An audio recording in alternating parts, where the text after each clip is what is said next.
વિસાવદરમાં મર્યાદા પુરુષોત્તમ ભગવાન શ્રી રામની શોભાયાત્રા નીકળી. વિસાવદરમાં મર્યાદા પુરુષોત્તમ ભગવાન શ્રી રામના જન્મોત્સવની વિશ્વ હિન્દુ પરિષદ તેમજ બજરંગ દળ આયોજિત ભવ્ય શોભાયાત્રા નીકળી હતી. શોભાયાત્રા વિસાવદરના રામજી મંદિરથી પ્રસ્થાન કરેલ ત્યાંથી સરદાર ચોક મેઇન બજાર થઈને રામજી મંદિરે પૂર્ણ થયેલ હતી.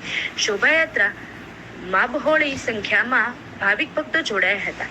રથયાત્રાનું સ્વાગત કરવા માટે અલગ અલગ એનજીઓ દ્વારા સરબત છાશની પ્રસાદી આપવામાં આવેલી હતી.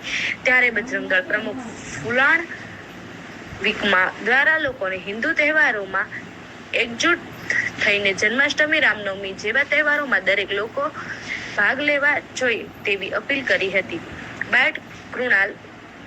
જય શ્રી રામ. હું કૃણાલ વિકમા, વિસાવદર તાલુકા બજરંગ દળ પ્રમુખ. આજરોજ રામનવમીના દિવસે વિશ્વ હિન્દુ પરિષદ તથા બજરંગ દળ દ્વારા ભવ્ય યાત્રાનું આયોજન કરવામાં આવ્યું હતું. તેમાં 2 ટ્રેક્ટર હતા. તેમાં સ્વામિનારાયણ મંદિરનું એક હતું અને બીજું એક રામજી મંદિરનું હતું.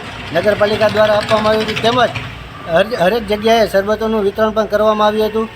અને આ જ રીતે હિન્દુઓ ભેગા થાય તથા વિસાવદરની જનતાને ખાસ એક અપીલ છે કે રામનવમી જેવા, જન્માષ્ટમી જેવા તહેવારોમાં ભેગા થાય, એક દિવસની રજા પાડે અને સૌ હિન્દુઓ ભેગા મળીને આ પ્રસંગ ઉજવે તે રીતની ખાસ અપીલ છે.